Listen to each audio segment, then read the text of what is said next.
Welcome to Revere Asset Management's Your Money with Danny Stewart. The market will always overshoot to the downside and to the upside. And Don Vandenbord. Because it's not how much you make in the markets, it's how much of that you can keep. Are you scared? Is this the big bear? The big bear market? Maybe, maybe not. How will you discern? I bet the financial media is scaring you right now. That's their intent. This is where we shine and attract clients, though, even though it's difficult and scary, because this is the choppy part of the market. This is not the easy trending part.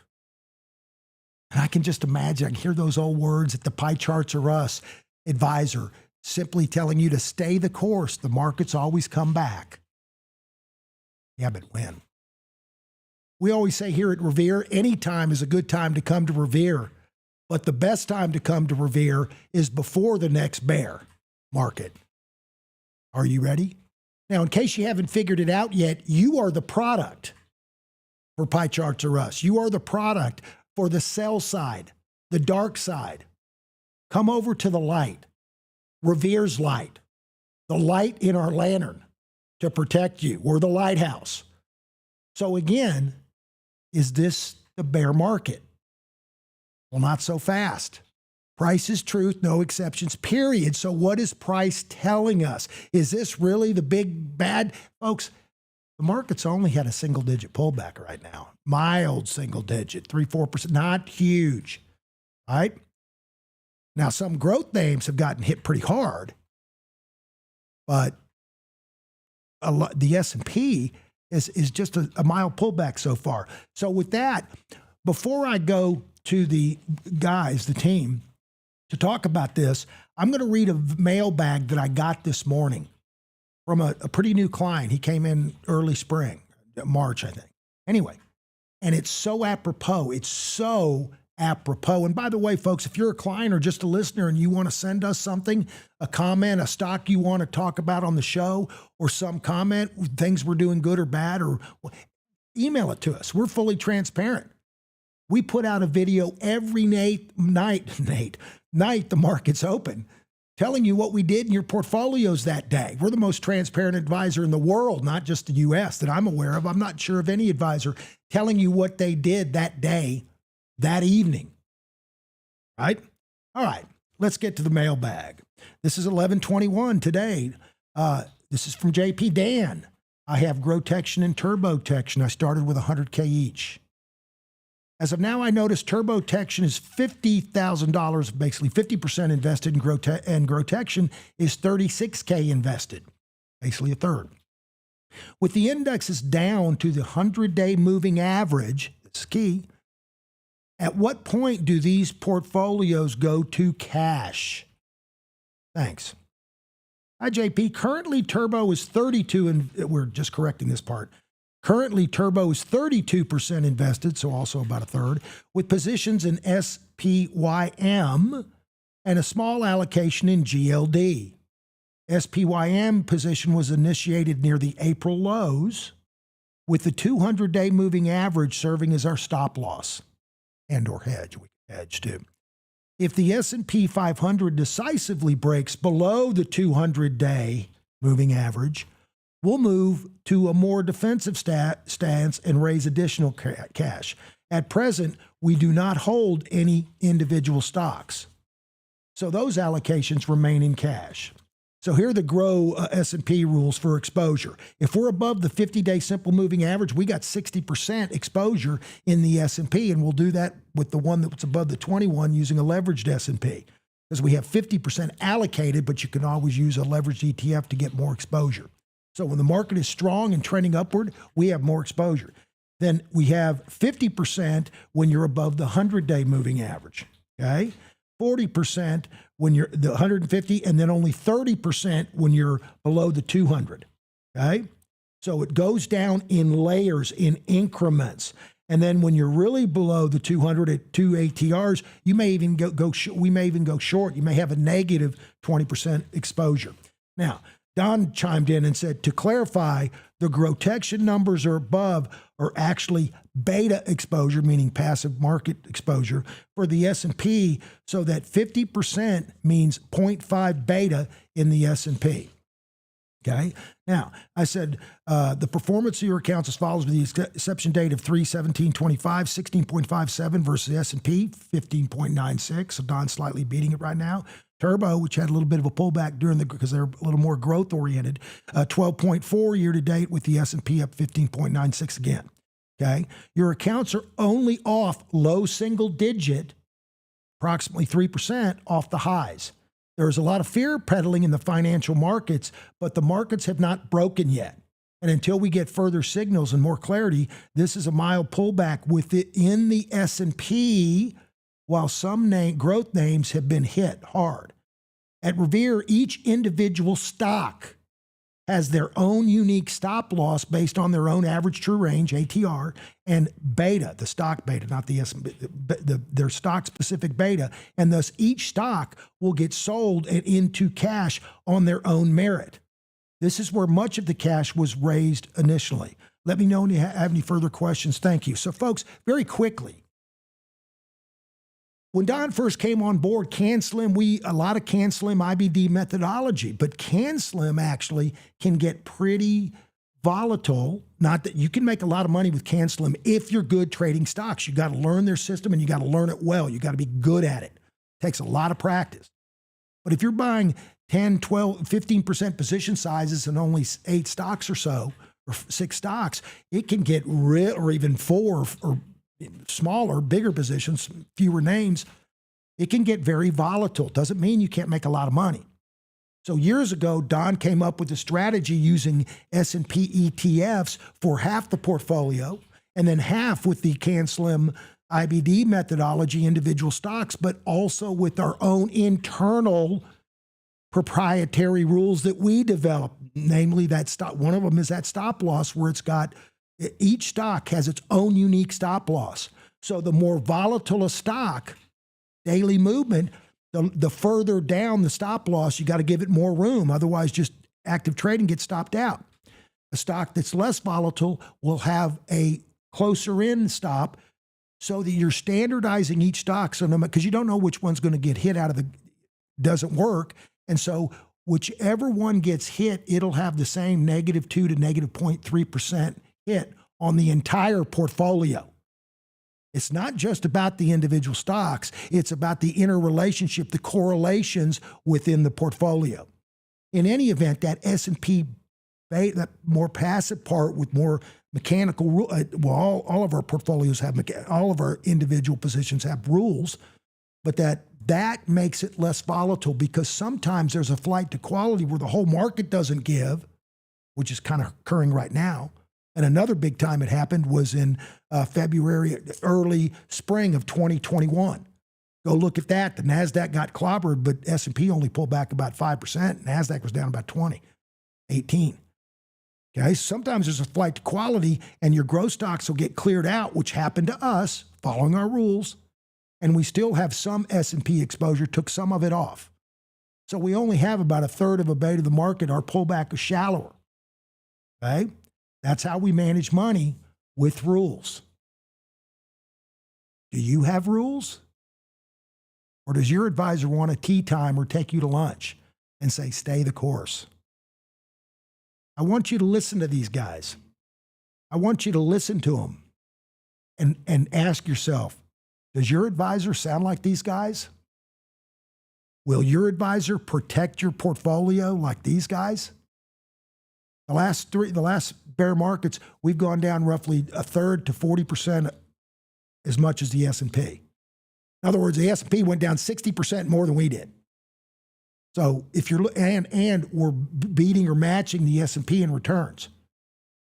Okay, so we're very in line with the market, but with a lot less drawdown. So with that, now Don is off this week. And by the way, folks, before I forget, there's no show this Thanksgiving next week. We're going to take a break for Turkey Day. It's a half-day Friday anyway, I'm pretty sure, and Thursday's off and pretty light volume. So anyway, but we still will be watching the markets. Anytime the market's open, we're Johnny on the spot. So anyway, we're going to go to the team right now And we're going to go to Teddy Bull, and I want you to tell me, does your advisor, or you, if you're your own advisor, are you doing this kind of due diligence and work every day, 12 hours a day? All right, Ted, bring it. Thank you, Dan. So I think we should begin with this October 10th day. That was really when the markets changed character, and that was the day Trump announced, threatened China with some tariffs. And from that, we sold off on massive volume, down 2.7%. And we broke the 8 EMA, the 21 EMA, and almost closed below the 50. Ever since then, the markets have been quite choppy. Individual stocks really have gone nowhere. Many have declined, especially in our canceling growth world, 40, 50, 60% plus at this point. So to us, we're identifying this as a stealth bear market in growth, even though the S&P is only about 5% off the highs. After that day, we traded within that candle or bar for a couple weeks, and then we had this exhaustive move into all-time highs, 3 gaps in a row into all-time highs. And how we kind of see that is just the last buyers just completely FOMO'd into the markets, and that really just marked the top for now, at least. And from that, we chopped around for a couple weeks, and now we're starting to really pull back here. If you've watched my daily video yesterday, you would have seen that yesterday is probably the worst case scenario after NVIDIA earnings that we could have seen in the markets. Pretty much what happened, NVIDIA gapped up 5-6% off a really good earnings report. They beat top and bottom line, so they beat on earnings and revenues. They guided the next quarter well above consensus as well. And of course, Jensen had many great comments to say, such as cloud GPUs were completely sold out. AI training and inference demand are at really just accelerating and heading into new highs. And he's just really bullish on NVIDIA, especially now robotics is in play as well, as that whole industry is developing quickly. But what happened was yesterday NVIDIA gapped up, pretty much opens equals high by 5 cents. And what that means is the opening price was pretty much the high of the day. And it kind of bounced around for the first 30 minutes to an hour, then broke down on the 5-minute chart. And it was just a trickle all day. And what happened was we sliced through the declining 21, 8, 50, and the previous day's low, putting in a gap up bearish engulfing, which is one of the, I guess, most bearish one-day price action that you could really see in the markets, a gap up bearish engulfing. And it was, as you can see, a market surge, the largest volume since the uptrend started after the tariff crash lows. And since NVIDIA is the institutional leader, so goes NVIDIA, so goes the market. You can see the S&P 500. We also gapped up above a declining 21. And it was just a waterfall the rest of the day. Again, sliced through the 21, the 50, the 8, and the previous days, well, the last 2 previous days lows and October 10th's low. So what we identified as a team was this big shot across the bow in the markets was the formation of the left shoulder, and yesterday's highs was pretty much the highs of October 10th, putting in the right shoulder so far. You can see, I can draw it in for you here. You have left shoulder, head, and then the right shoulder. And for those that understand some technical analysis and classical chart patterns, a head and shoulders is a bearish pattern, with the neckline being the trigger, which we did trigger yesterday. However, today we are bouncing a little bit, and I want to bring up the 100-day moving average here. Take off the 8 EMA since that is less relevant now as we are pulling back. You can see we undercut, well, yesterday we closed below the 100-day moving average and December 10th lows. Today we've undercut the 100-day and yesterday's lows, and so far are rallying. You can see today's action undercut, and we've broken this downtrend line intraday and are rallying. But the problem is the 21 EMA has crossed below the 50 for the first time really since post-tariff crash. Before I had the 8 EMA on too, and that is also below the 50. So now we have the 821, both below the 50-day. The 8 is below the 21, and to us, that's just hands off in terms of new longs for right now. If the damage continues further, we'll definitely look for an O'Neill follow through day, which is, as you know, a day where the indexes are up over about 1.2% with volume greater than the previous day on day 4 or after of an attempted rally. So this is really a key level here that we're watching this October 10th low, which is the neckline of the head and shoulders. Today's action is better than obviously a continuation move below it, but it doesn't repair the chart for us as of now. And so we're going to continue to stay patient in terms of this index. I wanted to quickly show the RSP. And I want to highlight that since late 2024, just a little after the election, it has gone nowhere for this entire year and actually down on 1-year returns. The same is true for the Qs, equal weighted. We're pretty much back to even on a 1-year basis. So 1 year, and besides really the Big 10, the heavy, large market cap, mega cap stocks, the rest of the market hasn't really done much. So you can see that reflected in many other managers who are diversified between all areas of the market instead of being in the market cap weighted indexes and selecting the leading growth stocks. And then quickly, I want to go over the Qs as well. Qs are definitely relatively weaker than the S&P. You can see the relative strength line versus the S&P 500. Same type of pattern, left shoulder, head, and right shoulder. The 21 is pretty much crossing the 50 here today. Same action as yesterday, bearish engulfing, breaking the previous 2 days lows, October 10th low, and the 100-day moving average. So far, we're putting in a hammer here, reclaiming the 10th low and the 100-day. But again, we're having the 821 below the 50-day. And to us, as trend followers, that is a bearish sign. There's really nothing else to say about it. So we need to see some stabilization in indexes as we track relative strength names.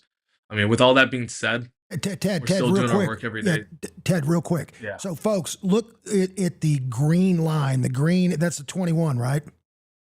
The green? Yep, the green line's at 21, the red's the 50. So, It folks, took off the 8. if you look at the green line, the shorter term exponential moving average, the slope of the line is negative and pointing downward. The 50 is starting to flatten out. You'd really, as the chart repairs itself as price and you get some good solid up prices, that line will flatten out. That is a bullish sign. You don't want to have a negative slope, and the more negative the slope, the more risky it is. So you don't want to try to guess the bottom and buy when it's downtrending. You want to at least wait till it flattens out, and even that might be a little bit early. Anyway, go ahead, Ted. Sorry. Right. Yeah, and echoing what you said, let's just say today marked the lows. We don't really know, but after yesterday's damage, it is definitely lower probability that today is just marking the lows. But let's say we mark the lows and then we start rallying, something like this. We go sideways. Like Dan says, this 21 EMA catches up the price, the slope of the line starts to flatten, and then it turns up. And let's say you have some sort of break to the upside, back above the 821.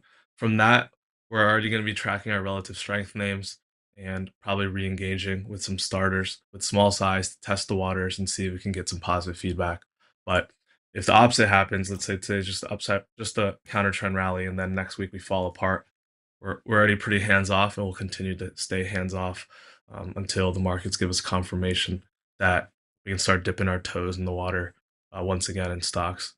And if you break the 200, you may raise all the cash. Right. So we've got a plan for both. What if the market goes up? What if it goes down? And even if it's sideways? I'm just saying there's a plan for every outcome, and you should have a different portfolio for the different outcomes, not just the pie charts of us through thick and thin. Do you wear a bikini snow skiing or a parka at the beach? Just a question. Go ahead. And then, just like the equal weighted S&P 500, the S&P midcap 400 is pretty similar, and it paints the similar picture. On a 1-year basis, we're actually down for midcaps, and then same with small caps, looking like a triple top so far in this 4-year range. We're below the 10-week, the 20-week moving averages. living below the 100-day now too. So definitely showing relative weakness, as we can see by the relative strength line. And so just a few other things. We talked about NVIDIA. I want to talk about 4 quick sectors: the AI theme and trade. A lot of air is definitely being let out of the trade right now. We can look at, for example, semiconductors. We've had a pullback from 312 all the way to today's lows of 260. So definitely a pretty vicious pullback in just a couple of weeks. A lot of distribution volume there. You have the clean energy ETF, and in this ETF includes a lot of battery and energy storage names, which is really critical for data centers. And this has come off as well, finding support the 100-day. And then you have this AIQ, which is just an AI and tech ETF, also came off pretty hard yesterday as well. And right now, this is actually below the 100-day moving average. So definitely showing relative weakness to the S&P and even to the NASDAQ.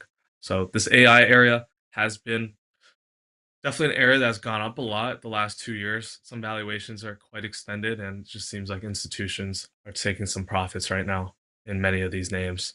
And later on, Connor will be going over many individual names, such as BE, Irene, I think Irene, definitely BE, and more. And so Todd, I'm going to hand it off to Todd. He's going to talk about some secondary indicators we talk about and to evaluate the markets. So Todd. Thank you, Ted. As we like to do after a major sell-off in growth stocks, we want to go back and do a post-mortem to see if there was a smoking gun that potentially caused or predicted the top or the short-term top in growth stocks.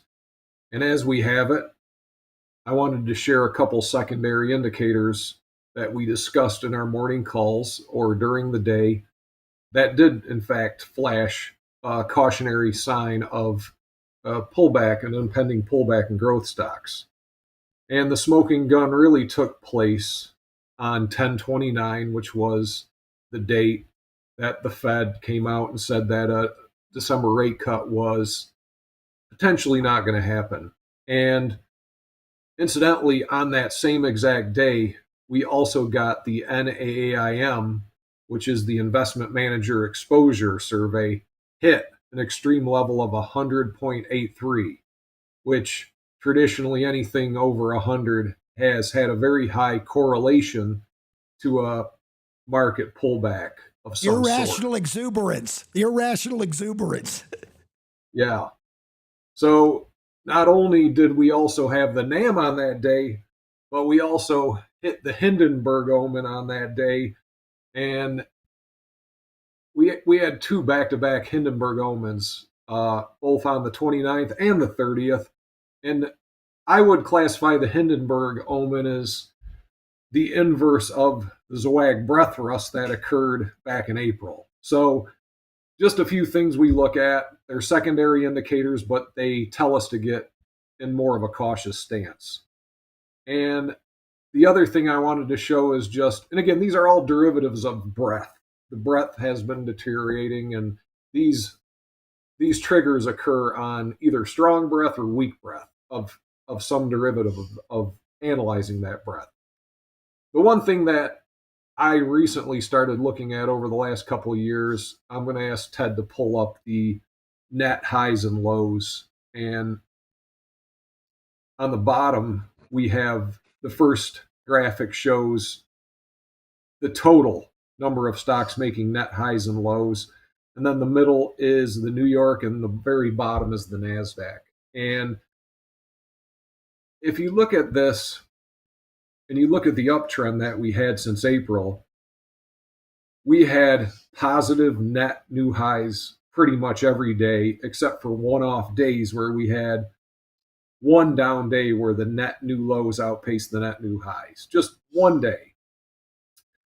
We start to become a little more concerned when we see more of a cluster in this. And as you can see, starting right off the highs, we started clustering with net new lows. And that's shown by the red down stripes. And if you go back, I don't know if you can see it. My face may be in the way, but if you go back to late last year, you can also see in December, November and December, we started that clustering too. And that resulted in a heavy chop in the market. It was very difficult to make money during that period. Okay. And then finally, when we broke loose in April, we see major extremes. And then we're looking for a deceleration of the net new lows to tell us, amongst several other secondary indicators, that a bottom's been put in place. Right now, we're not showing anything extreme. It's a mild pullback, but the clustering tells us we're not in a particularly healthy environment at the moment. And what we want to see is that change. We want to see the cluster turn back to black, and then we want to see confirmation of our moving average alignments occur. So that's all I have today. Just wanted to show some of these second indicators that we discuss and that we look at. And the net new highs and new lows is really the rawest form of breath that can quickly tell you how healthy the market is. Thanks, Ted. Thanks, Todd. One thing on the NAIA, the advisor, the professionals, that's the professional money managers, and what Todd is saying, when it gets to over 100, when it gets really high, right? That means that they're all super bullish. The professionals, all the investment managers, they're all in, because if they're that bullish, they're going to be fully invested. That means all the big money's already in the market. It just takes one or two sellers to make the market pull back because all these guys are already committed. But they don't have rules to get out, most of them. We do. All right, Teddy, what's next?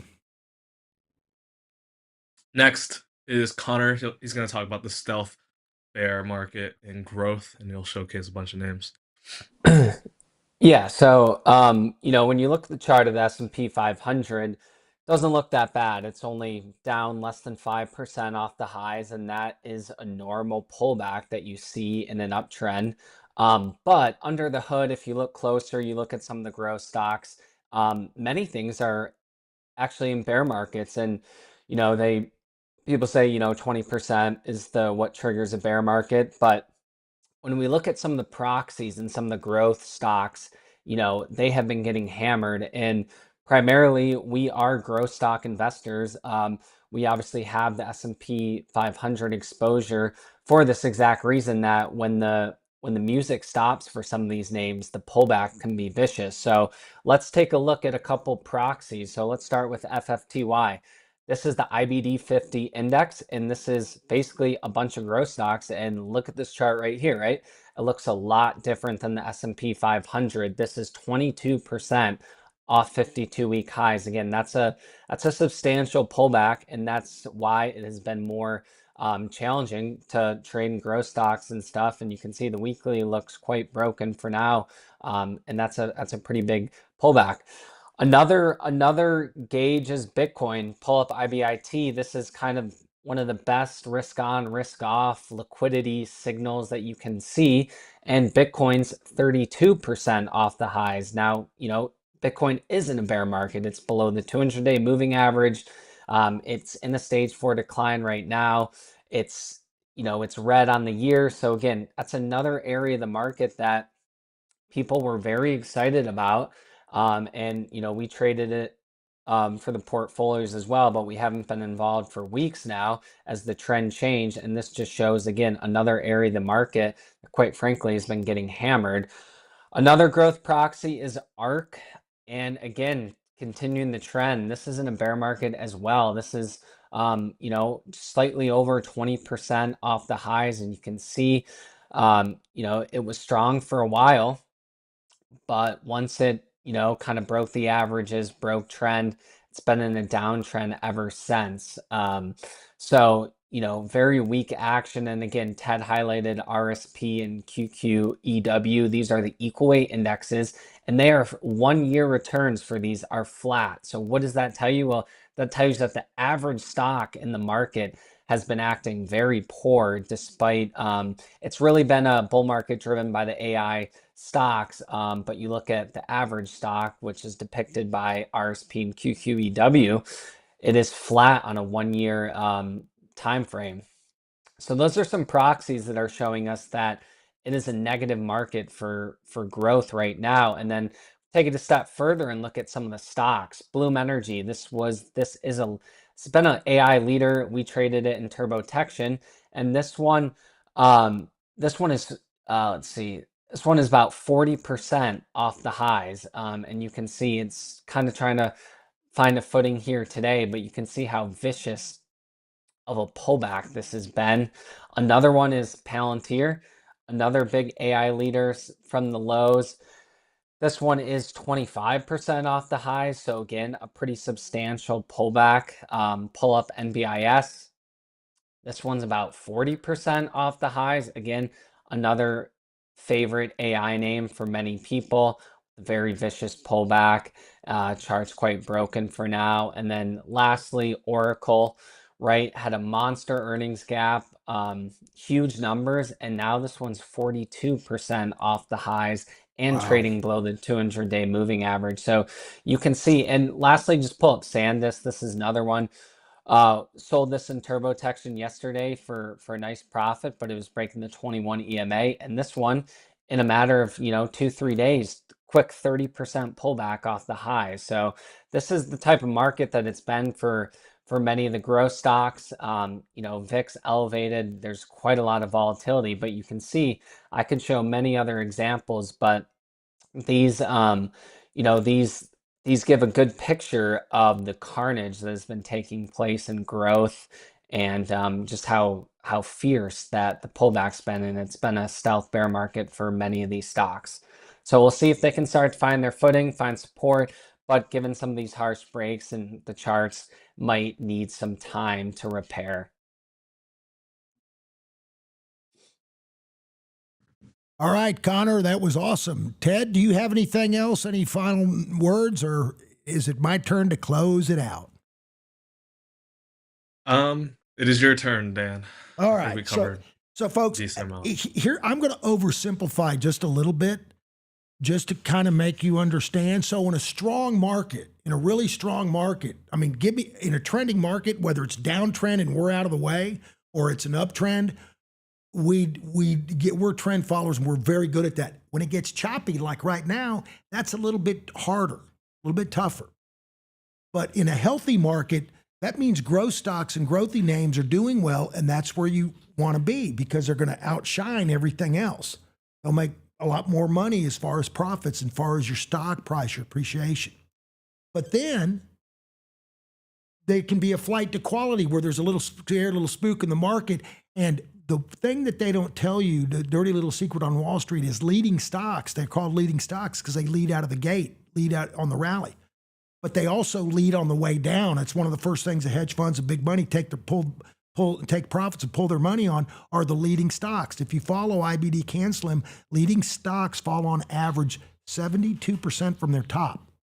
So they're not meant to buy and hold, but actually nothing really is unless you got a passive S&P, and you can hedge once in a while when you get to the 200-day or maybe the 100-day. Who does that? Oh, we do. Anyway, so in a healthy stock market, you want to be fully invested or even a little bit extra, right? Then when there's a flight to quality, tech stocks and biotech and the growthy names will sell and they'll be moved to the S&P. That's why we have a portion of our portfolio roughly in the S&P, right? Then if that doesn't work and it's a complete flush and it's just going into a correction or bear market, that's when you want to clear the decks and get out and get very, very defensive. We have very, very detailed rules that are written down, that are codified, where we follow all of those. We got a plan for every market with documented rules. So I ask you again before the Thanksgiving holiday, what's in your portfolio? What is your advisor telling you? Tell you to stay the course? Right now, it's just a little pullback, but this could turn into something worse very fast. Do you have a plan? Or is he just babysitting you? Ask him or her what their sell discipline is. Do they have one? What are the rules? You can reach out to us anytime. And folks, remember, there's no show next week, giving the whole team a break for the Turkey Day holiday. Folks, remember what this Thanksgiving is about. It's to give thanks, and it's actually about it's about our country and how we got a foothold and how we developed. Anyway, folks, just go to revereasset.com. Up in the right-hand corner, there's a subscribe button. Tell your friends, family, and neighbors they can subscribe. This newsletter will go out for free every night the market's open. We do a short market video, and this podcast will go to you Saturday morning. However, Zach, our producer, will get this out by 1 o'clock or 12:30. We're finishing a little early today because Don wasn't here. It'll probably be out by 12:15 Central Time, 12:30 on YouTube. Just go to YouTube and just type in Revere Asset. Just Revere Asset. You can also always call us old school at 855 Real Wealth. We'll talk to you next week on your money. Not their money, not Wall Street's money, your money. Or 2 weeks from now. Happy Thanksgiving.